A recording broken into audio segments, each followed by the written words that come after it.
for Thursday, February 27th.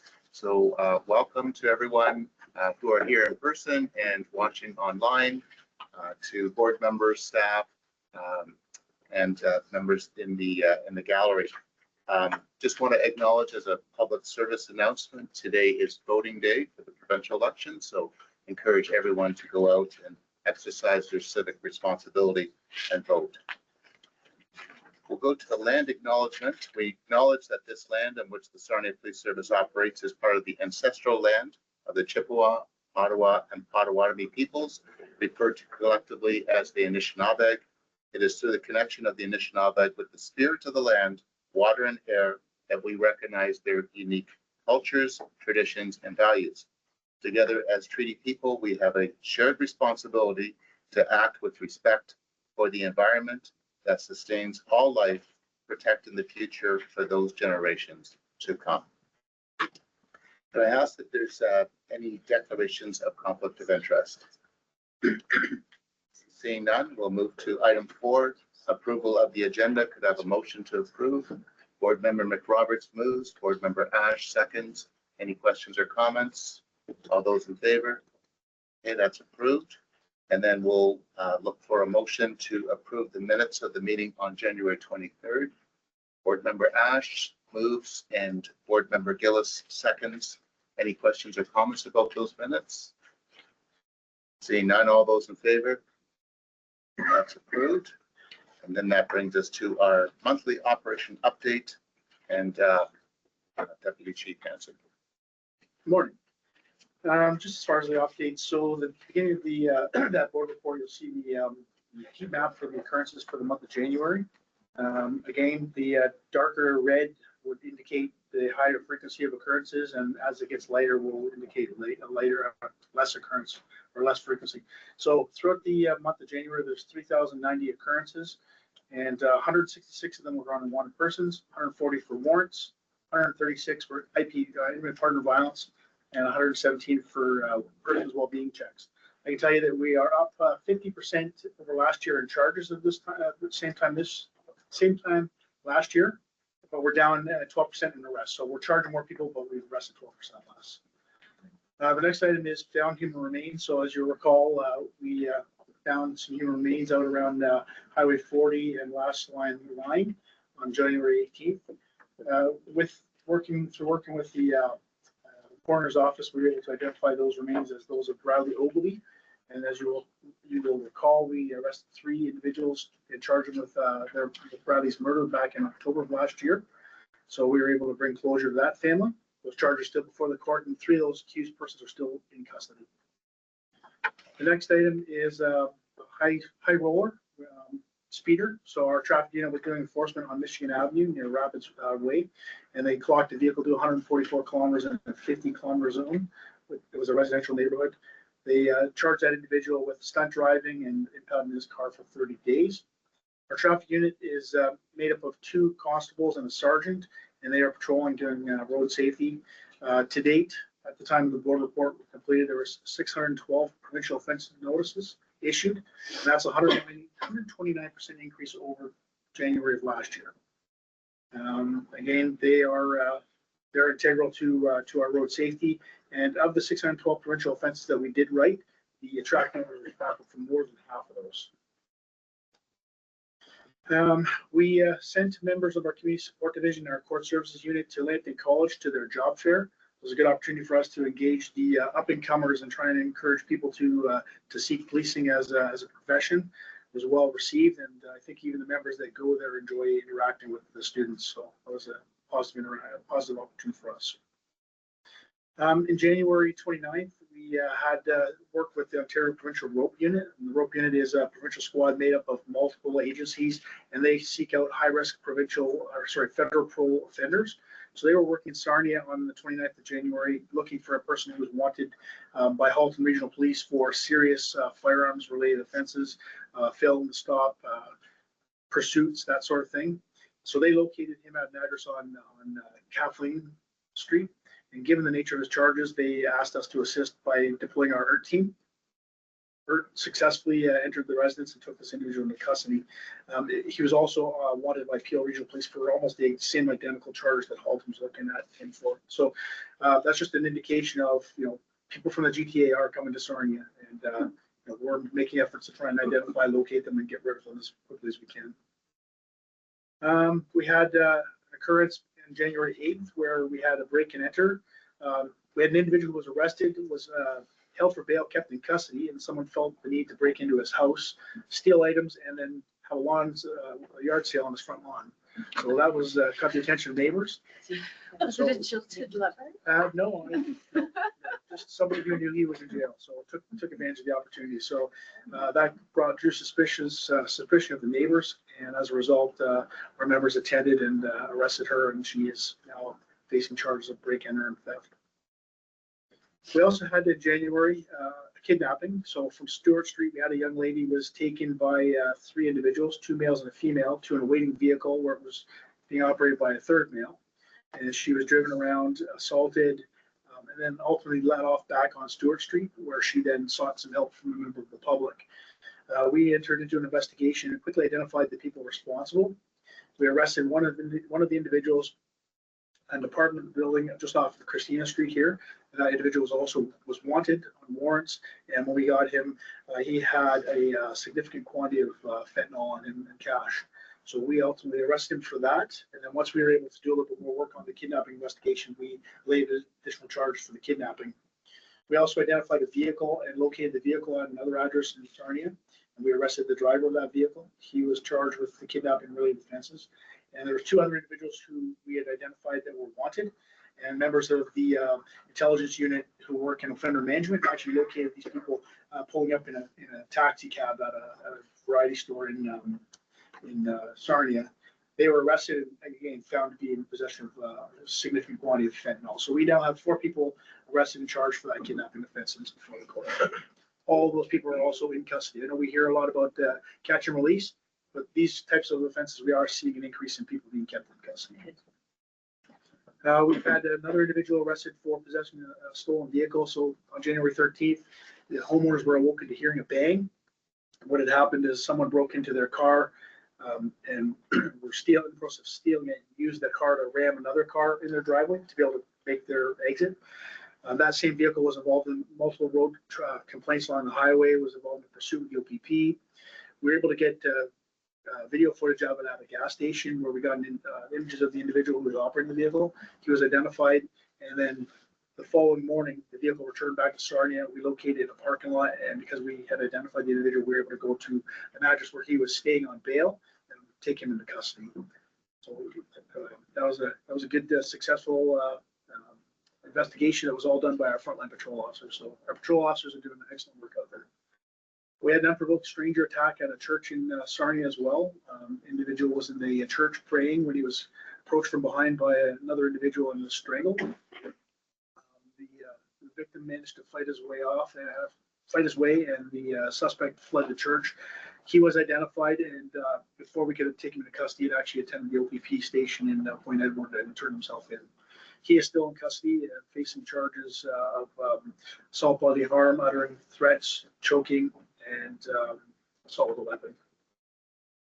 And then we have a couple of good news stories. The Major Case Action Team, which is our drug team, they had done a couple of significant investigations, and both those investigations were supported by members of our emergency response team.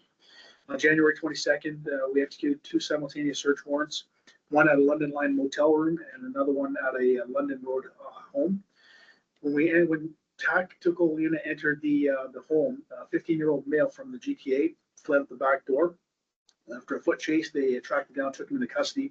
When they searched the home, they found a significant quantity of drugs, fentanyl, oxycodone, and a loaded Glock handgun in the room where this young offender fled the residence. So then at the hotel room, they executed the search warrant. They took 2 adults into custody, and they seized a significant quantity of cocaine, crystal meth, hydromorph, cash, brass knuckles, and a shotgun as well. In all, we got just almost over $60,000 worth of drugs off the streets. And that is it for the operational updates. Questions? Thank you. And I just want to comment that this is a really, really excellent overview of some of the work that your team is doing. So I appreciate that. Board Member Gillis. Thank you, Mr. Chair. I'm going to tell you, Your Worship. I'm sure other people do, but I won't. A couple of things I just wanted to double check on. With regard to your first item, I think you brought up was the sensor map. And I took note that particular, the hotspot seems to have changed from the previous ones that you've shown us. Is that as a result of some particular activity that you've done in the context of what you're speaking to? I can't say it's in relation to anything in particular, although. So hotspots don't actually change. Like they tend to not change except under very significant foundational change. This is just a short snapshot, January 1 to Jan 31. That's why it probably looks a little different, but the patterns that we see are the same. Our hotspot locations are where you see them there, and if we go over time, they're just going to intensify as the volume increases. Okay, because to me it looked like it was close to the bridge and all the interchanges down here. So in that 30-day, it's a reflection of that 30-day period. So for almost a little over 3,000 occurrences. And if you extrapolate that over an actual full year, you would see very similar patterns. The intensity of the mapping would increase because of the volume of occurrences. okay, that makes sense. My second question is another question. Actually, it's what we call in the business as attaboys. I want to express my thanks to you. There's a specific name, and I don't have my notes here. Apologize, but the gray truck, the two officers that are on Michigan. Those of us who live over there see you all the time, and we're so glad to see you, and so glad that you're picking up on these crazies that are driving racing down that 4-lane in that very, very close proximity to schools and residences. It's always been an issue, and I'm glad to see that we're very proactive on that. And the third one is also an attaboy that someone sent me yesterday, and they wanted to make sure that I brought this to your attention and gave credit where credit was due. Because what we're finding right now, especially with those who live in close proximity to the bridge, particularly up the Logan Road area, the trucks, because of the backup of the trucks, they're diverting themselves onto the city streets, and it's getting to be quite a problem. Even though there's signage, they don't seem to pay any attention. So I'll have to give a note to the MTO. But Sarnia police were there to catch them, to redirect them, and to ticket them. So kudos to everybody, because we know that's only going to increase. So thank you very much. Thank you for that. I will say that in addition to our frontline officers that are out there enforcing these pieces, I will give credit to Inspector Murphy and his traffic unit with the gray truck. That's going to be the source of a lot of that traffic focused work, and they've been doing a tremendous job in terms of focusing on the traffic concerns within our community. So appreciate that. Okay, and Board Member Roberts. Thank you. So the amount of charges that have increased, is that because there's more action on the street, or have we within the system delegated more, different teams to be able to pick all of this up? And are the actual charges, are these actions that are increasing in violent, or on the scale of 1 to 10, they're going to 10? So I think the reason why we're seeing an increase in charges is because we have officers that are taking the opportunity to look at traffic as a more of an important part of our community safety. So we're encouraging our members to have more interactions on the road, do more traffic enforcement. And of course, we have a traffic unit that has gotten into, kicked into higher gear. So they're out there doing more work and more visible. We see a lot of social media comments about them doing, more increased traffic enforcement. So I think it's a combination of things. It's our frontline officers taking more of an enforcement-minded approach to traffic, and our traffic unit actually doing a lot more work. Can we go back to your beginning, like you said, charges compared to last January overall, not necessarily on the road? I mean, we're picking up people and it's increased, you said, by 50%. Yes. So that's a lot of action in a January setup, especially how cold we had it this year, and we're 50% up. That's unnerving. So is that there's more people here that are coming from the GTO to create more? I think the time sample, we'd be cautious drawing conclusions from such a small sample, but it is indicative of the longer trend lines, like we're seeing a lot of charges. So there's a couple things that impact police charging tempos. It's availability of resources is number one. So the more officers that we can put on the street, the more opportunity we have to do proactive enforcement. It's the amount of citizen engagement in terms of trust in their police service to call us and report particular things. There is our organization very much takes a strong approach in terms of recidivism. And what you're seeing is our officers and our investigative teams are very much looking at recidivist type charges, such as the breaches of bail, the breaches of probation, whereas maybe in other organizations or maybe in the past, these were something that were considered almost frivolous. The courts wouldn't pursue them. We are pursuing them because they're still an offense. And this is some of the pieces. So I think you're seeing a combination of different things. Sometimes weather has an impact, to your point. So we would look for a longer trend line to see. We've been increasing steadily year over year for the past 2.5 years in terms of the enforcement as we've come out of COVID. At some point, I would expect that to stabilize somewhere. But if you look at the historical trend line, we are way above our enforcement tempo of what maybe the years of the past have brought. Fortunately, and I thank the board for this, the anticipatory support over the past several years to build some capacity within our organization in terms of numbers, in terms of resources to be able to address those crime trends. Had we not had those resources in place, I think we'd be in a very different position right now. You're going to read in the press release today, for example, the board, and again, with our appreciation, has been very supportive of the introduction of a police services dog. That dog just a day ago had a great arrest. What's not in the press release is the traffic stop in that media release that's out right now. The stop was conducted by the canine unit that the person decided to run from, which is awkward for the person running. But like those types of things, like that we have seen a massive increase in workload, but fortunately, we've also had some added resources to be able to engage. So we expect to see the arrests go up. We expect to see the charges, certainly over a long trend. They may fluctuate month to month because it's a small time period, but we've definitely seen an upward trend. But just remember, it can come from a number of different ways. Like statistically speaking, like crime categories can go down just because the police don't pay attention to them. Like things like impaired driving, if we focus on them, you'll see that number go up because we dedicate resources to it. But when we're tied up in other places, the proactive parts go down. So there's a couple different ways for us to measure those pieces, but just for the board's awareness, like it's just those multitude of factors. So increased charges don't necessarily mean greater crime. They could, and there is likely a component. There's always a piece of that, but it can also mean that officers are able to proactively engage in those types of investigations. What it certainly means, regardless of source, is the presence of crime is clearly there.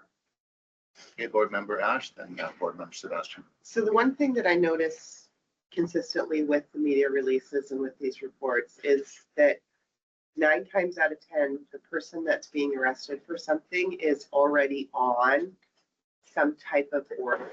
So until upper levels of government get their acts together and start reducing that, our workload's only going to increase.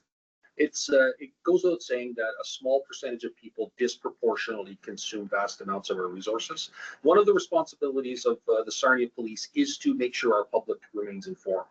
So one of the things you have seen in our media releases is we do include that type of information because I think it's important for the public to be aware that this is what we are encountering as their police service, and this is what they are being asked to provide resources for to deal with these types of issues. So certainly, and I can only speak for the time that I've been here, we have very much collectively made an effort to include more background information where lawful in our press releases so that, to your point, that the public can be aware that these challenges are occurring. That small group of people, and we've talked about it at different town halls, that are disproportionately consuming vast amounts of resources. And I think that that's important that we do share that so that the community doesn't think the whole city has gone wild. It is a small number of individuals. Would you agree? Yeah. It's a small number of individuals that are causing most of this. It's not the entire population. So good job. There's my attaboy. And with respect to the media releases, yes, I've seen the educative piece that's included, helping people understand what different types of charges mean. And I think I found that very helpful as well. So thank you. Board Member Sebastian. Yeah, just, I had a similar question to Chrissy, but I'll just build on with a comment to say that this particular operational report has some really serious crimes. Like we're talking murder, kidnapping, guns, drugs. And it's really a reflection of, I think, what the force is facing on a day-to-day basis. And that's not even the tip of the iceberg, clearly, because of the arrest rates. And so this is serious. It's important that we have an A-class force with a solid budget. And I want to thank the members. All right, and Board Member Roberts. If I can, so the heat map, have we found since Rainbow Park has been evacuated? Are we still having the same number of calls in that south end, or is that dispersing to Lower Lee and other parts of the city, or the folks that were living there kind of just still in that same area and the same acts are still happening? It's subjectively, I would expect disbursement.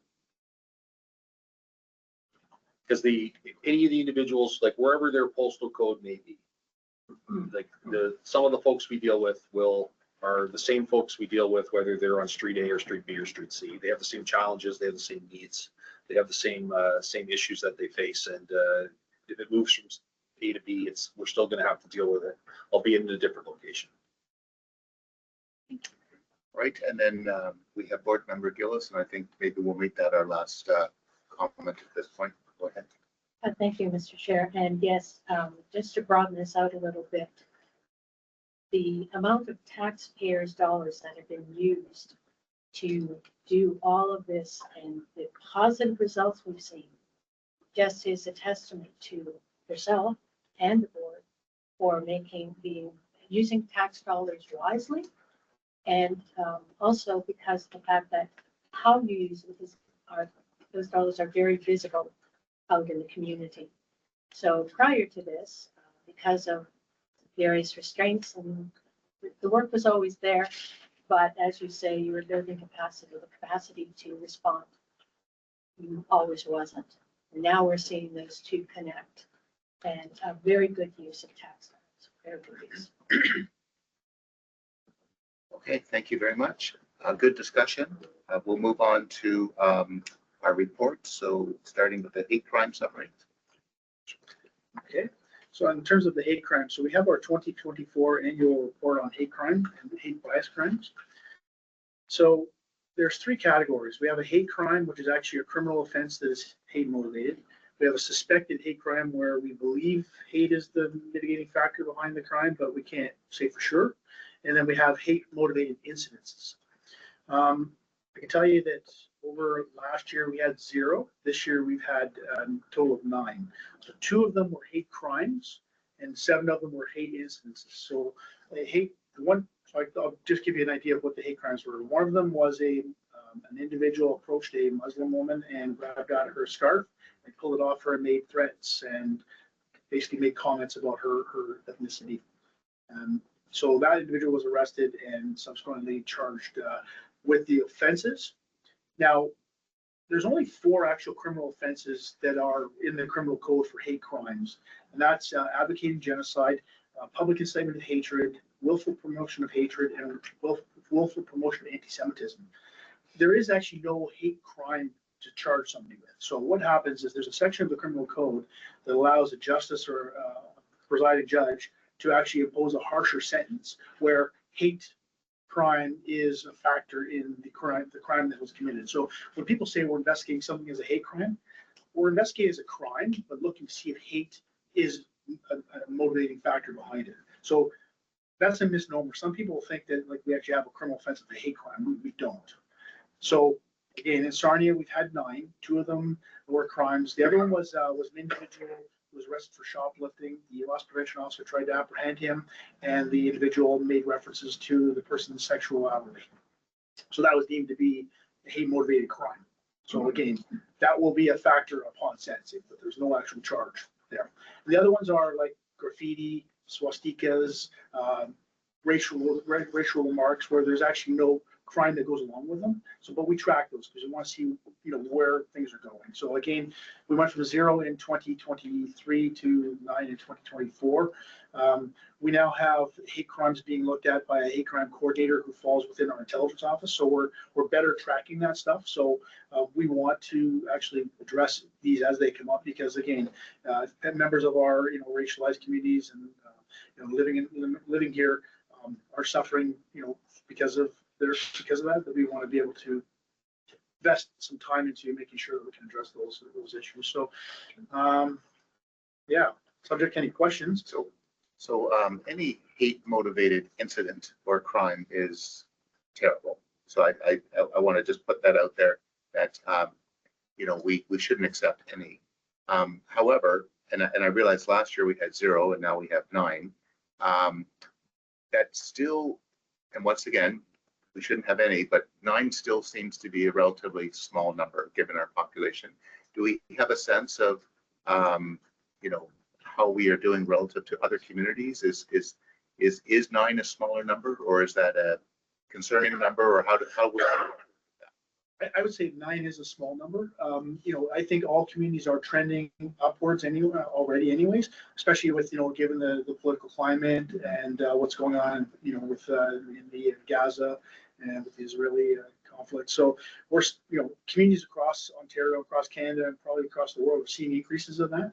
But to go from 0 to 9 is a very small increase on the grand scale.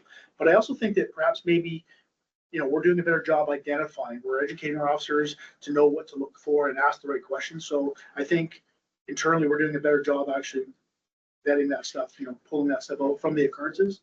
And I suppose a lot of it is dependent on people reporting, because if people don't report incidents, then they don't get tracked, right? So. If I may, we'll reflect on the community that we serve. So like the community in Sarnia is a very different demographic than say a GTA community is different from different provinces. It is what it is. So we would expect that 9 is, any one is too many. I would put that out there, but 9 might be aligned with the breakdown of demographics within our community. As I would emphasize, as the deputies already mentioned, one of the components of our modernization has been to better access and process our police information, both as it's reported and as we process it internally. Behind the scenes of this, because we do take these types of incidents seriously, we have reviewed how we classify, track, and review these types of things. That includes some custom analytics tools so that everything that could be a hate crime is literally reviewed again to make sure that it's properly classified, to make sure that these pieces are in place.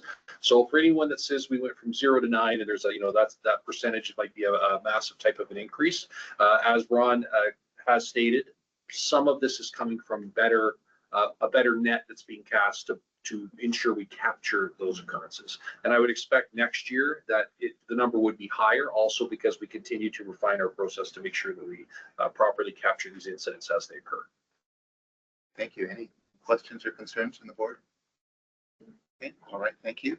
So we will post that on the website as a mandatory annual report, and then we'll move on to the missing persons report. Okay, thanks, Mr. Chair. This is an annual report that's part of the Missing Persons Act. We've certainly reviewed this for a couple of years. Part of the Missing Persons Act includes a mandatory reporting requirement where if the police use some special powers contained within the act to access information, that we are expected to gather and report on those informations for the sake of transparency and to ensure that everything is being used properly. So this is different types of techniques, like different records that we can access. Because missing people cases are often urgent, there's not a lot of time to be wasted. So those special powers are there so that we can find people quickly and bring them to safety quickly. But if we're using exceptional powers, then we also have exceptional accountability, which is what this report represents. So subject to any questions, there's nothing anomalous in terms of, from my perspective as the chief, in terms of how we use it. I think the service utilizes those quite appropriately and properly, and there's just a breakdown for the board's review inside the report. I found it interesting that it's not so much about the number of missing persons.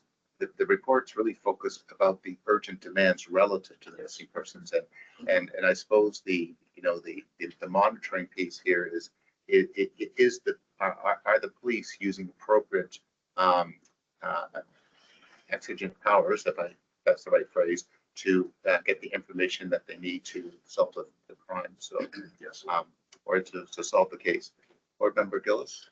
I just find it very, just absolutely essential to just good policing, to put out the alerts that you put out before, specifically, I can remember the only time that we would ever be alerted for a missing person would be an Amber Alert.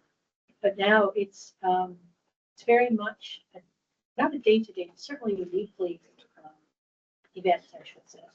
And just looking at how we are really on top of this is quite amazing to me, because it covers the full gamut. I see a lot of young people, I see a lot of seniors, I see a lot of people in distress, or people that are just worried because the children didn't come home overnight, which is always a worry. And the police is on top of that, and they get that message out, and so people are looking, not just the neighbors in the cases in the past, but everybody, the entire community is involved. And to me, we learn in a day or two usually that they have been found safely, and I like the follow-up. The whole thing just makes us feel like we've got a handle on what's happening to our young people and certainly to our older people who, as they age in place, have a tendency to wander. And it gives the community a sense of a good peace of mind. So thank you for introducing that. Really appreciate that. Board Member Ash? So that's what the public sees. Mhm. During one of my ride-alongs, we had an elderly man who just wandered away from the hospital. And to see every single officer that was on that day jump into action and look for him was inspiring. Like it was adrenaline, but it was pretty awesome to watch it. So to see the back end side of it and see how fast they jumped together and they coordinated and they found them, thankfully. But so what public sees with those missing, and then to see it firsthand what they do is, I can't even put a word on it. It's pretty impressive. It really is. Yep. I appreciate your education around letting the public know that there's no such thing as the 24-hour rule, that if you feel that a person is missing, then report it. And also, if I understand correctly, you also have a registry for vulnerable persons. Yes. So I think those actions, really help support this as well. So thank you. Any questions or comments from the board? Okay, then this report also, as a mandatory report, will be posted on the website. And then that brings us to item number 9. So in your package, you have a number of policies that have been revised to ensure their compliance with the Community Safety and Policing Act. This will be if we complete these, then that means that all of our policies with respect to adequate and effective policing will be aligned with the Act. You'll see that some of the policies are being rescinded because they're covered in other policies. And of course, we have to have a policy to direct us to review our policies every few years. So we've got one of those as well.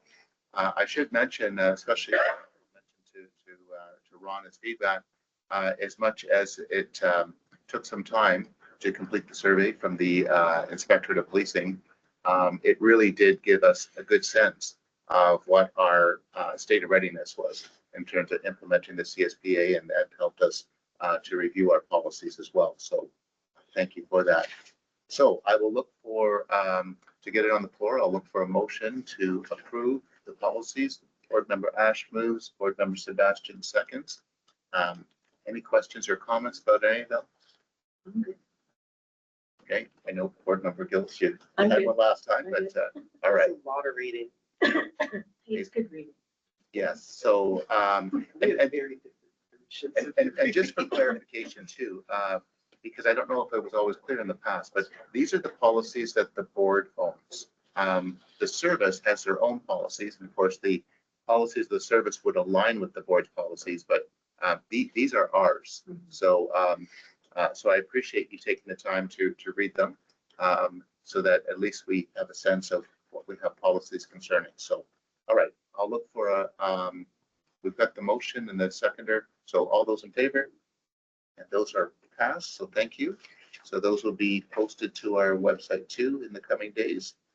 And then that brings us to item number 10, also a board matter, and that's with respect to the OIPSB conference. So we've started going the last few years and we have found it to be very helpful. And so the briefing note, I think, is pretty clear.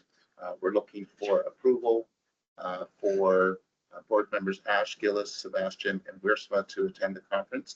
It is in London this year, so I think the travel expense will be significantly less. So can I have someone move that? Board member McRoberts and board member Ash. Okay, thank you. Any questions or comments about that? Only that the Canadian is the same time frame. That's weird. Yes, there's a Canadian board conference, and yes, they do overlap. I found that interesting as well. Yeah. So we can give that as feedback to OAPSB. Yeah, we would have gone, but Well, potentially we might if it was being held in Ontario, we might, right? we might. Yeah, so, Yeah. all right, all those in favor? Okay, so that's approved. And those monies, of course, come out of the board funds that have already been budgeted for. And then that brings us to our emergency response team presentation, and looking forward to that. So Chief, do you want to introduce that? Thank you, Mr. Chair. I'd like to introduce Sergeant Dave Pereira. He's going to be speaking to the board and providing a presentation on our emergency response team. I think it's fair to say that the public and certainly the board, even this morning, you've heard a consistent theme through a lot of our media releases that the amount of utility that the emergency response team has for our organization. It's an area that I think you'll see is a necessary piece of growth. And I would draw the board's attention to the report that immediately follows this presentation, as they're directly related. And while Dave is presenting, if there's any questions about the report piece that you'd like to ask Dave, he is by far the expert and will be able to address any questions that the board may have. And with that, Acting Sergeant Pereira. Thanks, Chief. Appreciate the introduction. I'll just introduce Constable Brandon Johnson. He is not my personal security detail, but he's here. He's got some of the equipment that we use, and as we go through the presentation, I'll highlight some of that. So quickly with the overview of the team, obviously we have a policy with the emergency response team to be able to provide services to the city. With respect to armed persons, barricade persons, hostage situations, or any incident involving a higher level of risk. Every service in Ontario has a policy that they either provide that service internally to the city, or they have an understanding with another department to provide those services. So there are different levels of emergency response and tactical teams. We'll get into that in the presentation and what we provide right now to the city of Sarnia and what we have MOUs with other departments. But ultimately, regardless of who's doing it or what we're doing it, the goal is the safe and nonviolent resolution of all high-risk incidents. So who are we? The members of the board are specially selected through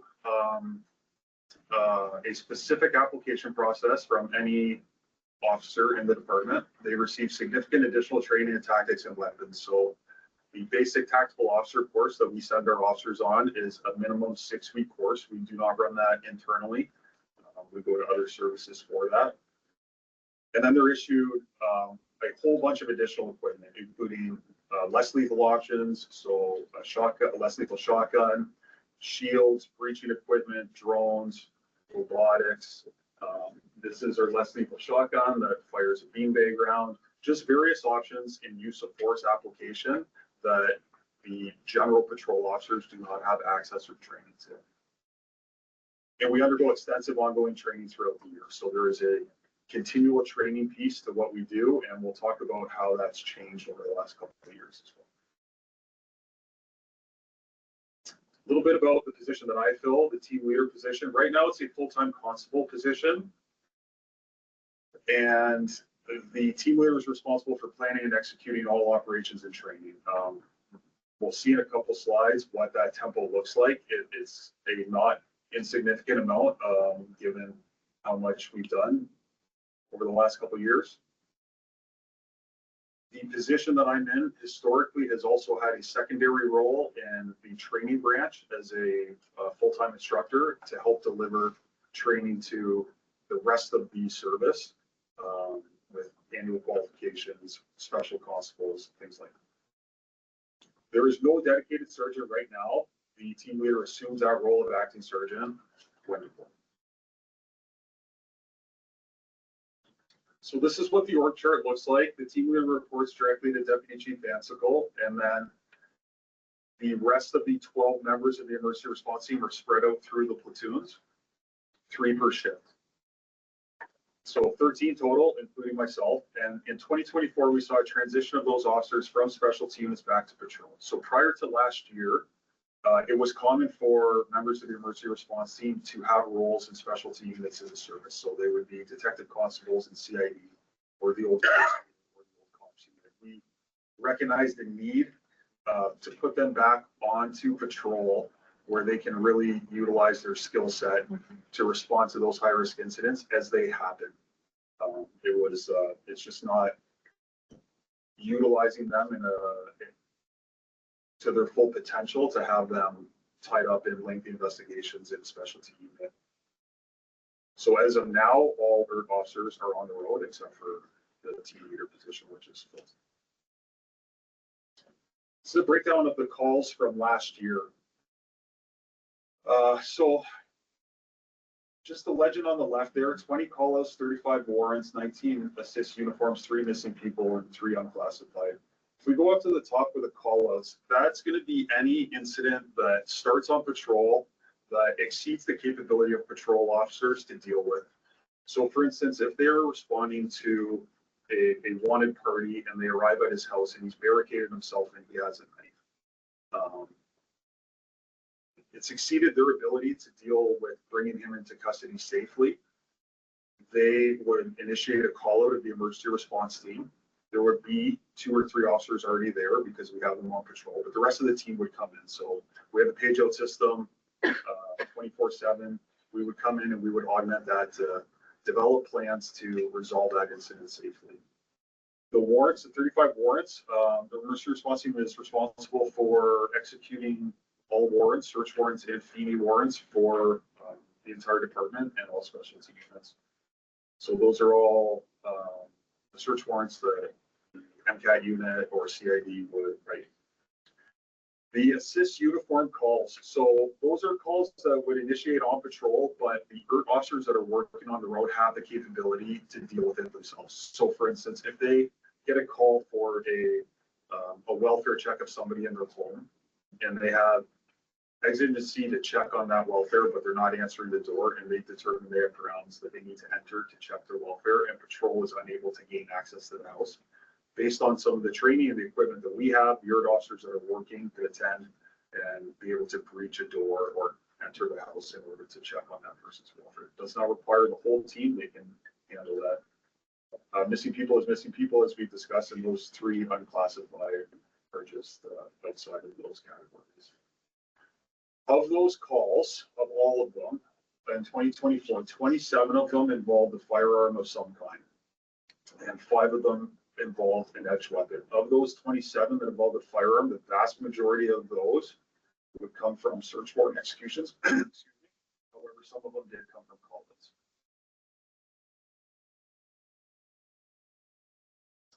Switching over to training in last year, I'll just quickly go over a few of the highlights of courses that we ran. Sorry, not that we ran, but we sent officers on.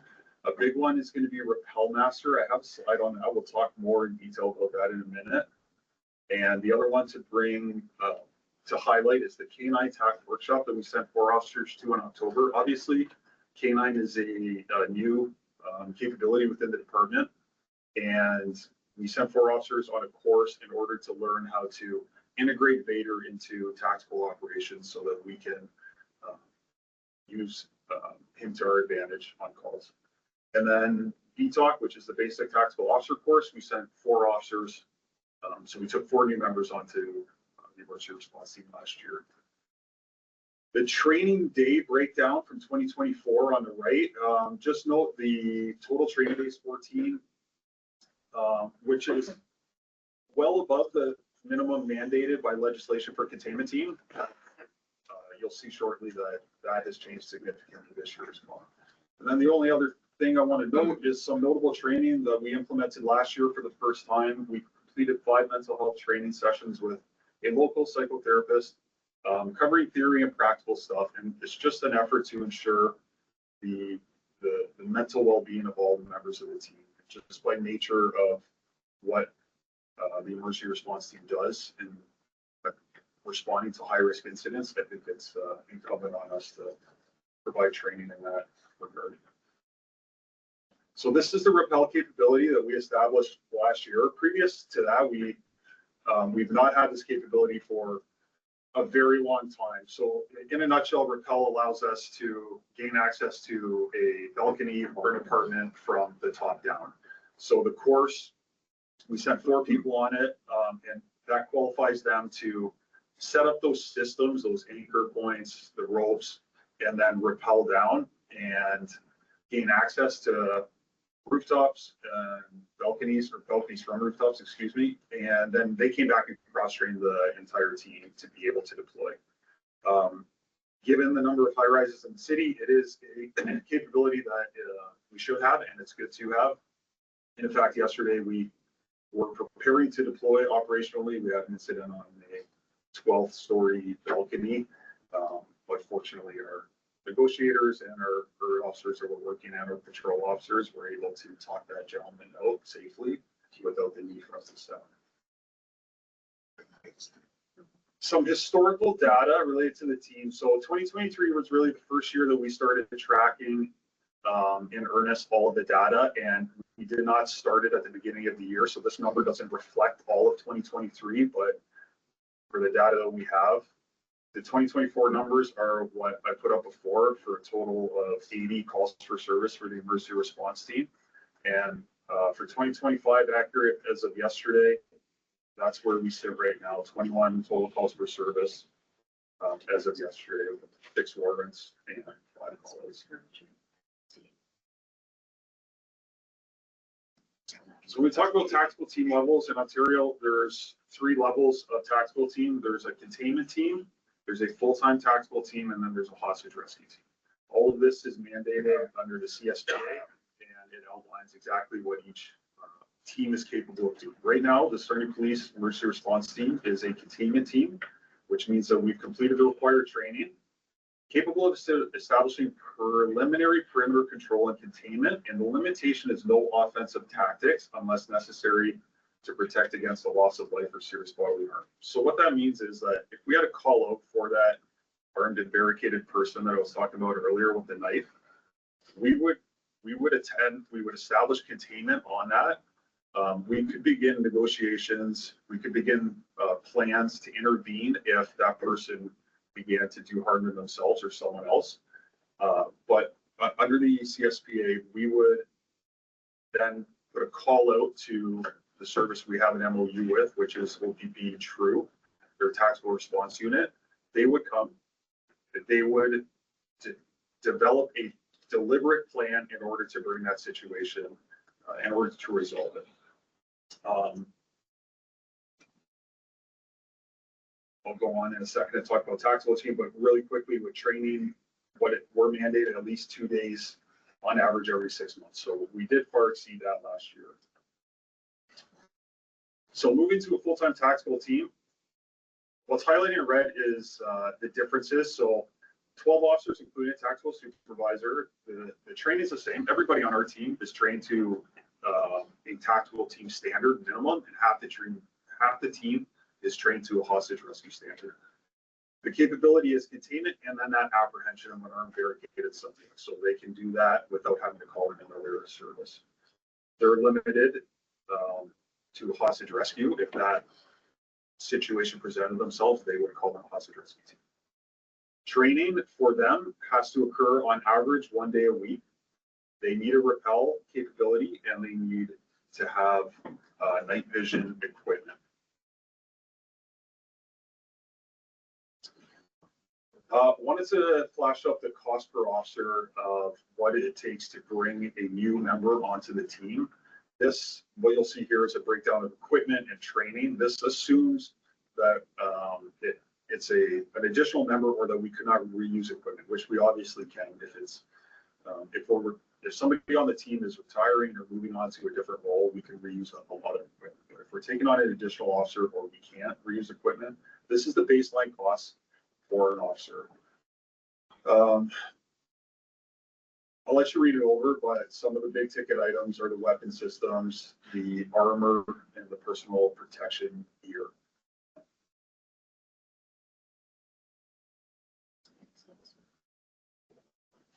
The training itself, that 6-week tactical officer course, which we either do through Waterloo or Peel, is about $6,000. That's for them to run the course for us. And obviously that doesn't include accommodations, transportation, or games. Bringing the total cost to outfit a new officer to about $26,000 per officer.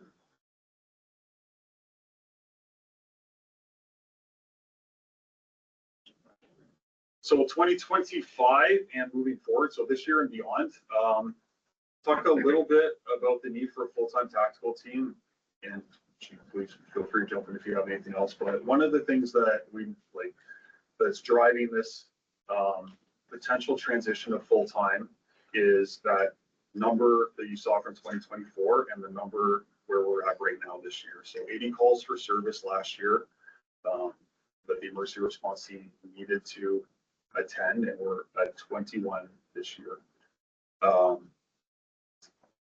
The work is there, absolutely, and the other factors to consider are the geographical limitations of the service that we would rely on to attend in those situations where we're currently bound by the CSBA for no offensive action. So OPP True is not 20 minutes out of town. They're potentially a couple hours. And the other thing that I always think about is that if they're here, they're not somewhere else. And they have a large area to cover and a lot of calls for service. So,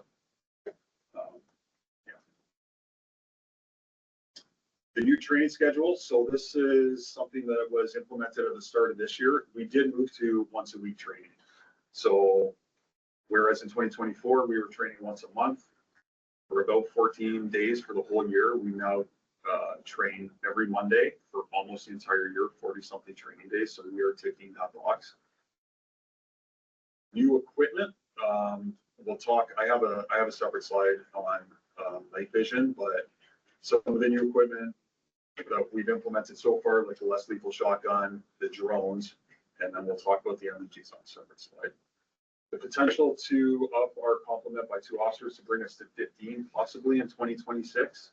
And then the need for a tactical supervisor or a dedicated sergeant on the team are potential moves in the future. So those night vision devices, this is just a graphic of what it looks like. We have one, a demo unit here. Maybe after, if anybody wants to play with it, we can show you what it looks like. This is the full component of it. So there's the device itself, which allows us to see in the dark. There is a laser system for the rifles that go along with it in order for us to be able to use our weapons under those NVGs. And then there's accessories in order for us to mount it on our helmets. And the thermal scopes are for our precision long range rifles that we have. They're separate from that as well. There is really 3 use cases for these NVGs. Obviously, entering a residence that is dark, they have a use case for us. But the two big ones that we noticed are canine tracks and missing people. So a few months ago, we did a canine track in the middle of the night out behind a motel on London Line, outside of ambient light of the city and no street lights. And the challenges of, we're going after a suspect, and the challenges of locating that person without the ability to see or with just a flashlight that illuminates a little bit of an area in front of you were real, in addition to the officer safety concern of doing that with flashlights when a suspect is potentially armed. So I'll show a video in a second of what this looks like to be able to do those kind of operations under MPG and not have to use lights. And then the second is missing people. So when we start a missing person ground search, we are very limited by the day-night cycle. And when we hit the point of darkness, our ability to search effectively diminishes. I'm not saying it won't diminish with MEGs, it will still diminish, but it will be less so than just walking around with flashlights looking around. Vishnu, can you play that for me, please? Not that one, that video. All right, that one, Vishnu, that video. You're gonna have to use the mouse. Thank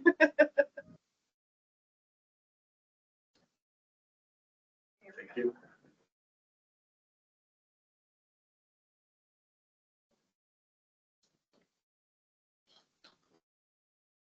So very little ambient lighting, very little moonlight, can't see anything.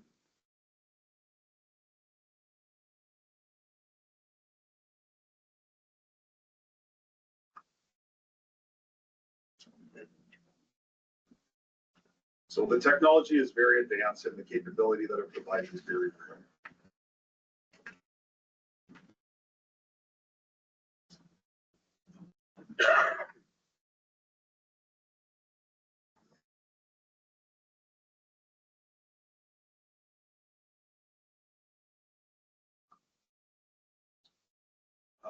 The final thing I'll play here is just a very quick 1 minute long, little bit of a promotional video, if you will, of the emergency response team. And then once that's done, we can open it up to any questions.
That's all I have. Any questions? Okay, board member Sebastian. Yeah, I just had a couple of clarifications. So clearly we saw in our operational report that, you know, the crime that we're facing is serious. And a lot of them, I think, that we even reviewed today prescribe to the rationale for calling in ERT. Your proposal to move from into the tactical team, so the more full-time team, maybe the question is for Derek. Are the costs to transition and kind of get the team trained up already part of our 2025 budget, or would this go into the 2026 Can you budget? go to the red writing slide, Dave, please? So I think couple things have happened in the background. So ERT has been here for a long time as a containment team, and Dave's explained that there's like a kind of a level one and then the full-time tactical team. What you're seeing here in this slide, which is it's well laid out, is we are 90% of the way to a full-time tactical team. We also are in a position where we need the lawful capabilities of that full-time tactic team, specifically the offensive tactic to protect against loss of life. In my old service, in Ron's old service, you could call a neighboring service, you could have something, resources come in from another service within minutes. To Dave's point, we are hours away from being able to deploy those necessary resources. So we have to build that capacity in-house. Over the past year and a half, the Sarnia Police ERT team has been building and preparing that readiness to go to that next phase. So they have increased their training tempo, they've improved their equipment over time, they've developed all kinds of capabilities that the new act requires them to have. And just, you can see some of those changes. So we're already there with training, we're there with Rappel, we are there with almost all the pieces. What's still to come is, yes, so this is the budget question. In 2025, in a not so subtle foreshadowing, is the need to have a tactical sergeant. And your next board report on the agenda is one of the other outstanding items, which is the legislative requirement to have night vision goggles. So the night vision, as Dave's explained, is not just a tactical team requirement, it's an operational necessity in our city now, regardless of what level the team is. This is equipment that they need. And I would just from my perspective, having this team's capabilities, the service has done a full reassessment of how we deploy, as Dave mentioned. We have moved those resources onto the road. So a tactical officer, if not two, are in our city available 24/7 to respond as an emergency happens. And then those experts arrive on scene, they can very quickly make an assessment if they need additional resources or more people to come in, and then they call the team out and the machine starts to work to bring things into play. We look at costs, of course we do. I think it's important to remember that risk mitigation often costs money, and the cost of avoiding risk mitigation is often higher than the mitigating expense. So when we're talking about things like a missing person, the purchase of night vision goggles that results in someone being located in a timely fashion is far less than the cost of a protracted investigation that results in a death. The ability for our TAC team to have a tactical advantage at a critical incident where perhaps the ability to see in the darkness prevents a loss of life, prevents an officer injury. The cost of the equipment is negligible compared to the cost if we don't have those risk treatments available. So there's a lot here, and that's why I want to kind of have the conversation with the two reports together and give the board the ability to ask the actual experts and right from the folks that use and have the needs. Yeah, I think just to clarify, like we're not as a board, we're not being asked to approve a tactical team. That's already more or less in place, and there are no. It's not an extra budgetary item. Like that, the funds in the budget have already been allocated over time. So it's more about being educated on what we have as a community, and I think it's pretty exciting. I wanted to ask. So do all services, are they all required to have tactical teams, or do we have a tactical team because of the size of our service? And do other services of similar size, do they typically have a tactical team as well? Yeah, so they're all required by legislation to be able to provide the service, and whether they provide that service internally or they contract it out to another department. It depends on what the service is. Most services our size have had containment teams and are moving to tactical teams. So like for instance, Chatham that just did that transition from containment to a full-time tactical team. And then OPP is its own piece with their emergency response and how they deploy it. But if they don't have the capability internally, so for instance, we don't have a hostage rescue team, we will have an MOU with a department that does to provide that service. Do you know offhand how many times we have utilized the OPP? I've been on the team for about 7 years now, and it's been a handful of times that we've been required to call the OPP, but I don't have the exact number off the top of my head. But I will say of all those times that I've been involved, it's taken a while for them to come. Our geography, right? Because we're adjacent to the states, so really they can only come from the east. I don't know. Sorry, I don't know who was first. Okay, Chris. Board Member McRoberts. Just out of curiosity, because the OPP may be delayed, do we get calls to go to other places in the county? Are we for hire for that? We have assisted other services, notably a few months ago we assisted Strathroy, yeah, with the warrant service that they did. And then we have also assisted not operationally, but training. We provided a containment course to St. Thomas, so I ran their containment course to stand up a tactical team for their service. So nothing in the county. We'll execute warrants necessary, but we'll work with, we would notify the OPP and they'd have the option of using their own resources, that type of stuff. The police services work very collaboratively together to work what's the best way and safest way to get things done. But certainly they're capable of leaving the border to be able to deploy those services.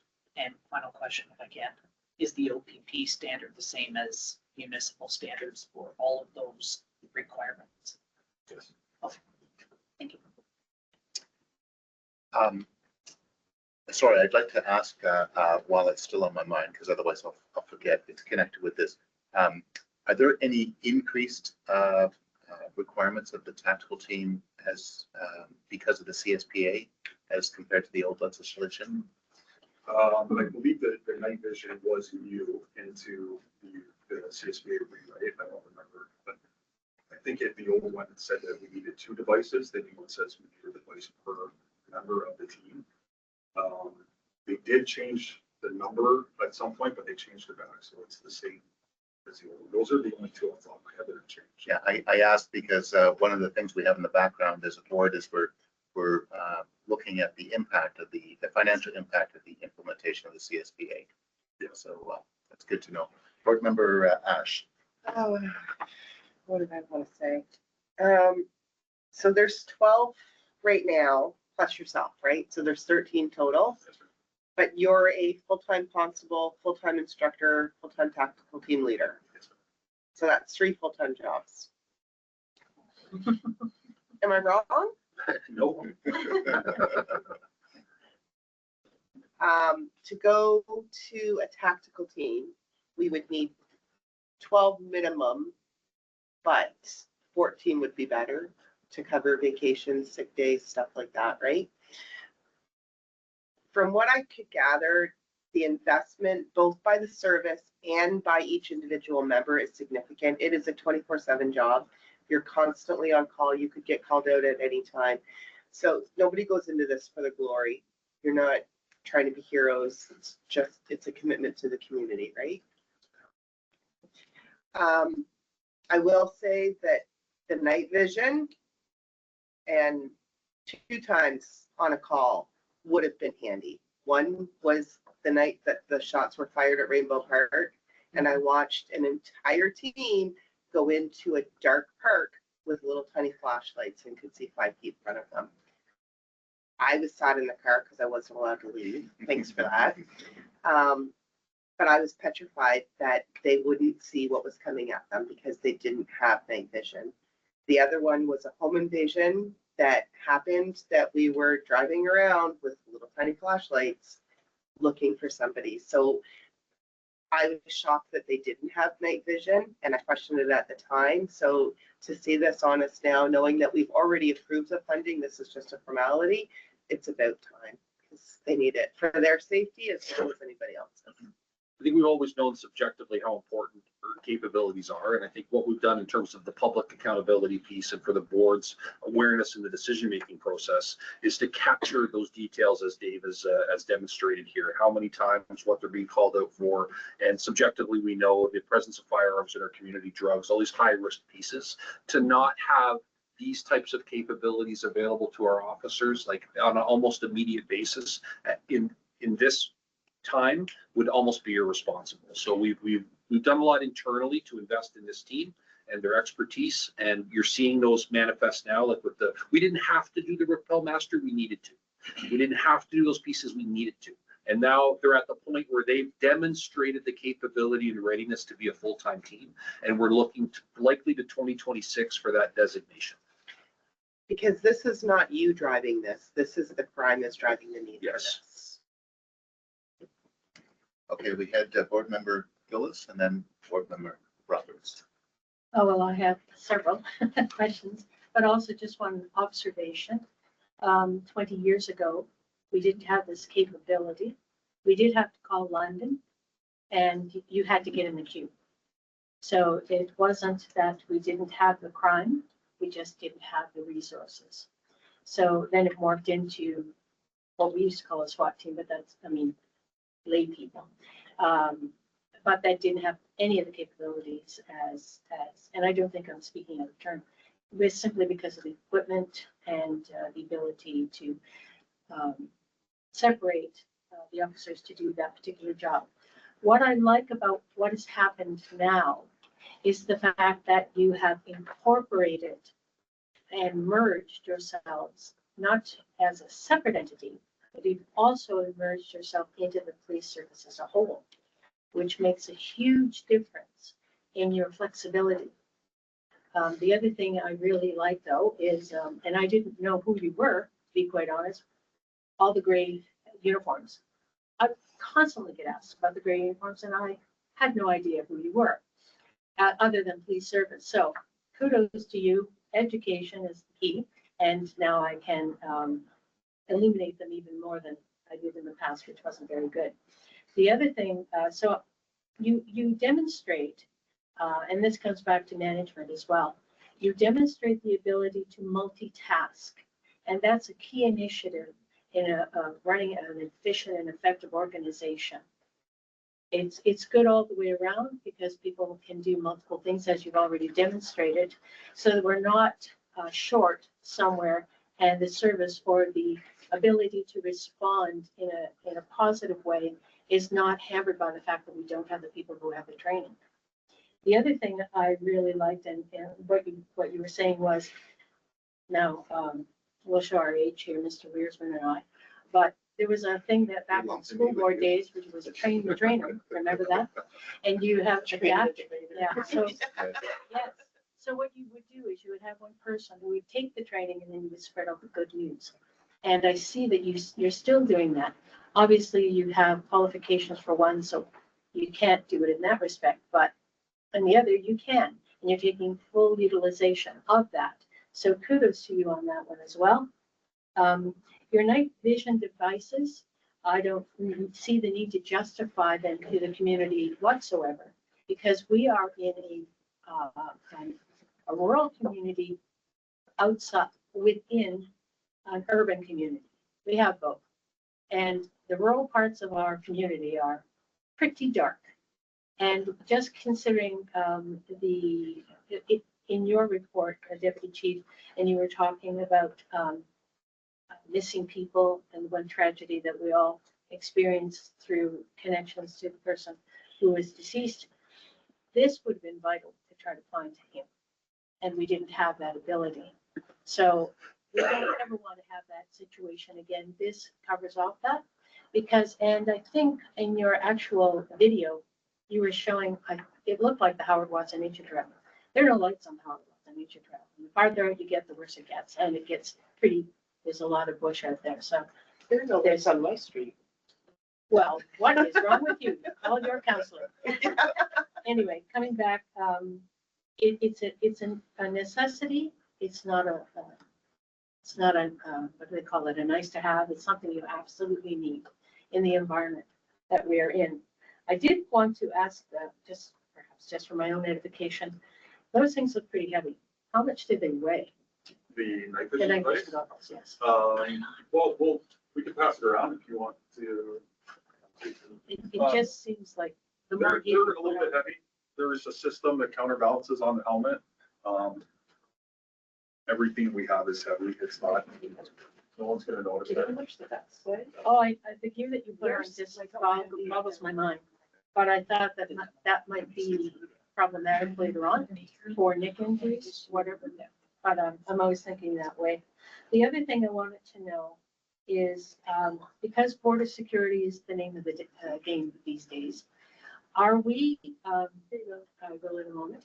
Are we going to not integrate, but offer our services to border security?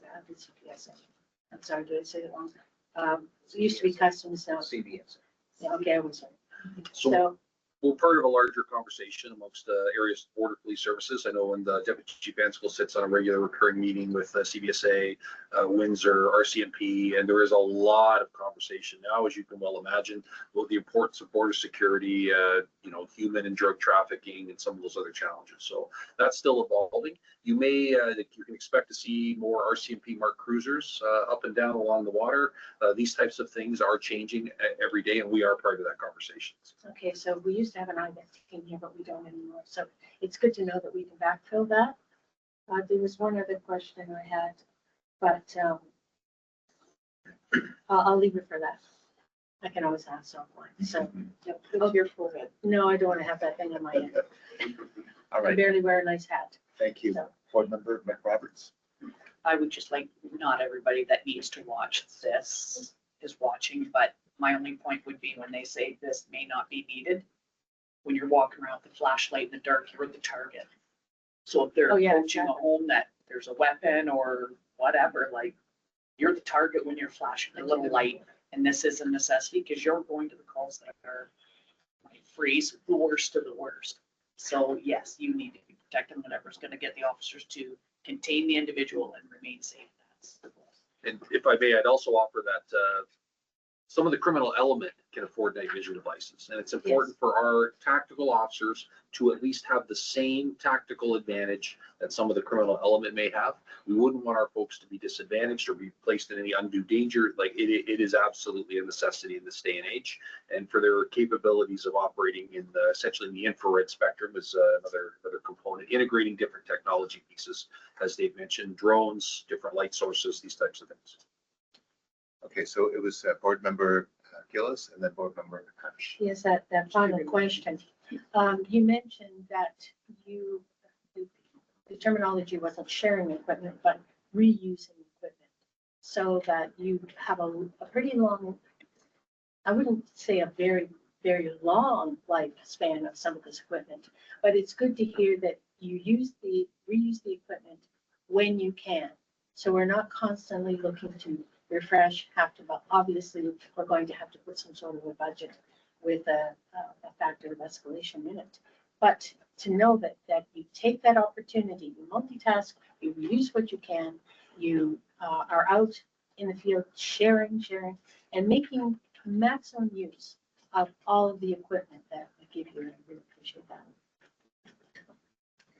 Board Member Hatch. So we're looking to purchase these for all members of the ERT team, Correct. Yes. everybody, 14 sets. and a little set, Sorry. Vader Dad set. Vader's handler will. Yes.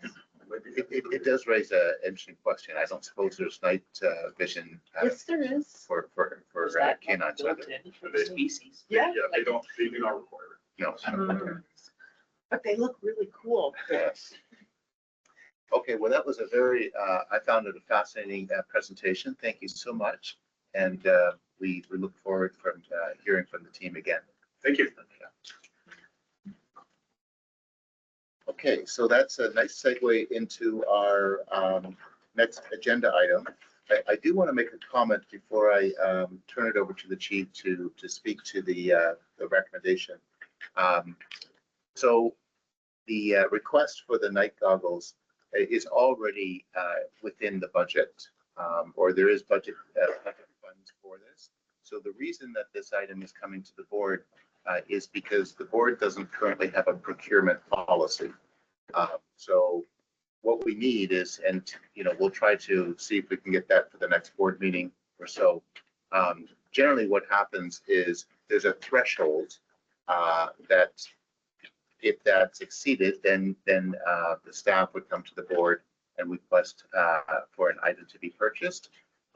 So we just don't have a board policy on that yet, because presumably, an expense of, let's say, well, this one's 140,000, depending upon a procurement policy that the board has, it may not be necessary for the chief to come to the board if the funds are already in the budget. So I just wanted to put that in context. And board members, I have a clarifying question.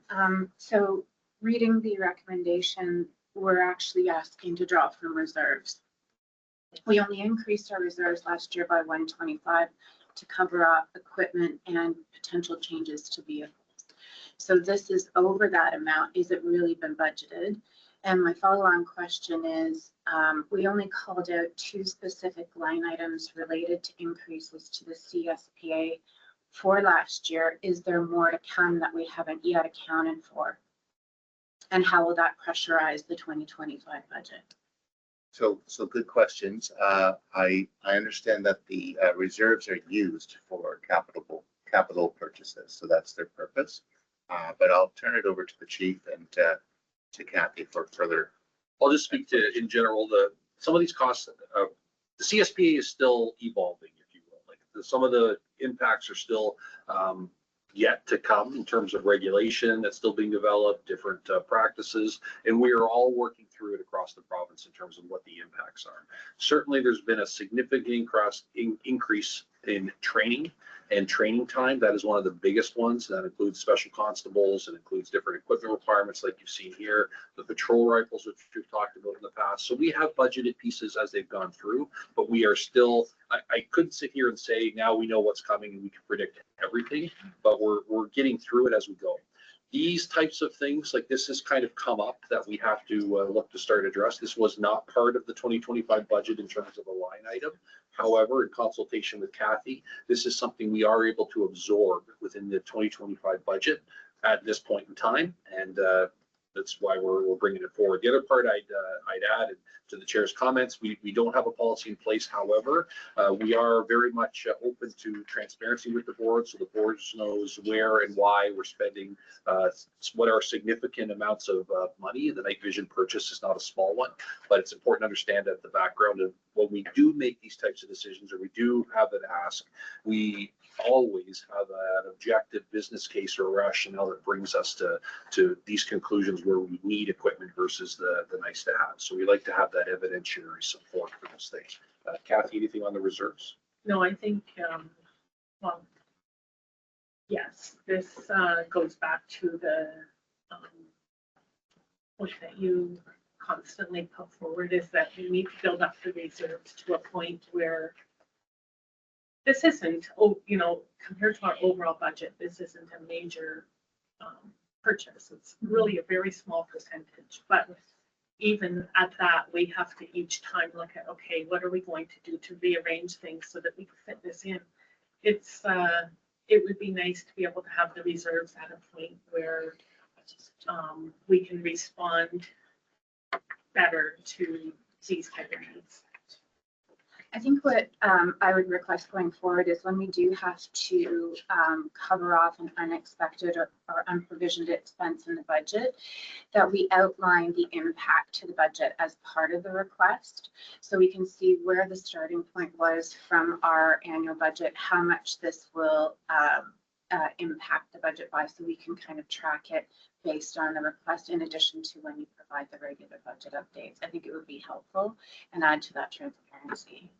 Well, just verbally, like just the quick math says that this would be less than 1/2 of 1% of the overall police operating budget. Yeah, it just helps to see that drawn out.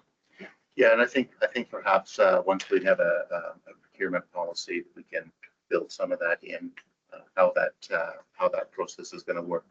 So I think the presentation was quite good. I don't know, the report is pretty self-explanatory. Did you want to add any comments to the report, Chief? Thanks, Mr. Chair. And just to jump into the report, there are also accessories in there you'll see in the report as well. There's different pieces that go with the night vision that have already been procured. And that's about $54,000 for the helmet mounts, strobe lights, infrared lights, laser illuminators. Some of those other pieces have already been there. So this is almost the final piece that we're already committed to in terms of adding some of those capabilities. And I would say the team's here to, if the board has any questions or anything technical along those lines. We did go through a review of where we can source these things from. And I think it's important to recognize that we balance cost and quality. So in the review with the team and in review with available suppliers, in light of the unpredictability of tariffs, different types of sourcing, there's certainly a wide range of what options are available on the market. We wanted to make sure that we didn't compromise the tactical capabilities, and we certainly also didn't pick the most expensive option out there. A very careful assessment of what gives us the requirements that we need at the most reasonable cost available, and that's how the decision, that is outlaid in the report. Okay, I'll look for a motion to put the report on the table. Would you?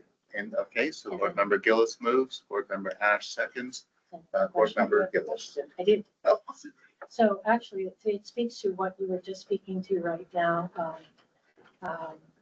Chief Davis, with regard to the fact that we are in an economic tariff war.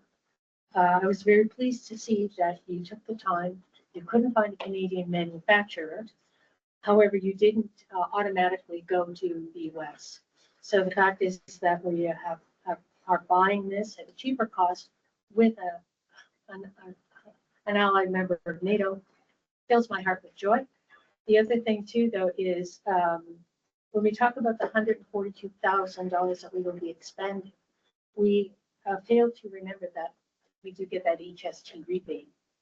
So it's not going to be that full 142, correct?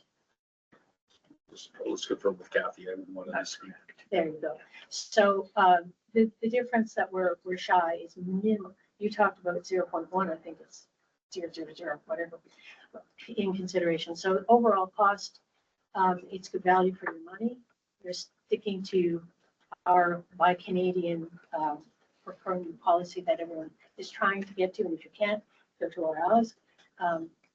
All good, everything's all good. Okay, thank you for that. Any other questions or comments? Seeing none, all those in favor? Okay, that's approved. And then that brings us to our open forum. Any items? I think we covered everything else. Okay, seeing none. So our closed, sorry, Board Member McRoberts. How to word this. I went out on a call also with an officer twice actually. And when we got into the vehicle, the first thing that the officer did was turn around the screen. He says, "See all this? Here are the calls that have come in today that we have not been able to attend yet." And I made a mistake on going on a Facebook page where there was maybe a lot of complaining. So my point would be if you could just clarify, it's like going to a merge. You may have a finger chopped off and you complain that it took you 12 hours to be admitted. But how many other more, like prioritizing, how many more emergencies that were worse came in prior to? So when you say someone's in my backyard and I called it in and I had to wait 4 hours, I get that that's tense for you, but there could have been how many calls for these officers to come out that were weapons and guns and, you know, there's a lot of bad stuff going on, and it's not that they're not coming or they're avoiding you or they're out having lunch. Maybe they are and they've been working how many hours, but everybody's a priority, but you are prioritized in how many calls that came in. It's not 12 calls coming in a day. There's 100 calls or more coming in. And is that not how you prioritize? And they are color coded. I love that. That was kind of cool too. But is that not, no one gets ignored. Somebody is going to come eventually. Okay, I'll let the chief respond and then I'll let Board Member Ash jump in. So anytime someone calls in, it generates an event number. The call taker will assess what the complaint pertains to. They'll gather that information. They will assign a heading, whether it's a homicide or a noise complaint or whatever that is. They'll assign it to, and they'll assign a priority. What happens from there is it goes to any available units. We look at who's available, where are they, what other things are going on, what if there's any planned activity like a warrant execution or something for the day. There's a lot of things that have to balance. When we think of our dispatch center, a good metaphor to think about them is they're like air traffic control. There's all kinds of planes coming in and there's only so many runways and they have to pick, who's low on fuel, who lands first, who's declared an emergency, and they bring and keep the big machine moving in terms of calls for service. Once that event number is generated though, the public needs to know that has to conclude. We can't just disappear it. It has to go somewhere to someone to be concluded, although that may take some time. A low priority event may take hours to get to if everyone is tied up on higher priorities. If it happens to be one of those days, and they do happen from time to time where there's not a ton of priority events, we can certainly action much more quickly the service level calls. For our officers, we tell them very much that the police culture is a whole, it's a whole conversation for another day, but everyone is very conscious of the number of calls on the board. I can certainly say our front line is always aware of the urgency that's there to get to people, but we can only do one at a time per officer essentially. So they go as quickly as they can through the calls.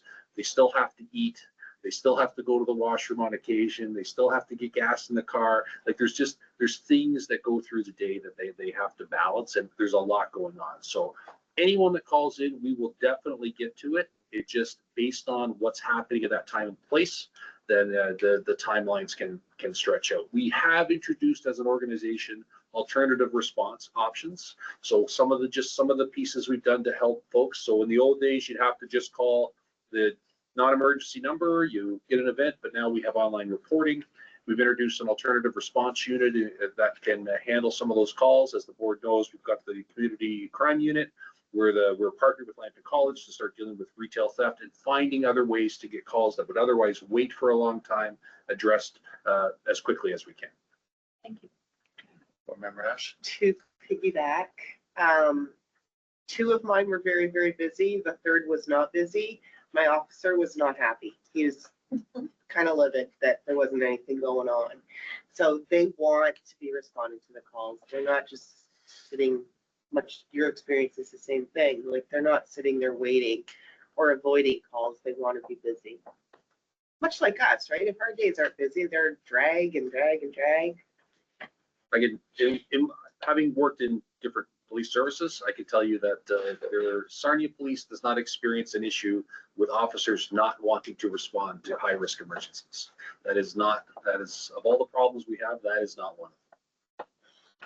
Okay, thank you. We'll go to our closed session in just a moment. We're going to be dealing with HR, labor negotiations, and the new facility in terms of the site selection process and requesting architectural services. So I'll look for a motion to adjourn the closed session. Board Member McRoberts and Board Member Gillis, all those in favor? Okay, we're adjourned. Thank you. We'll take a 5 to 10 minute break.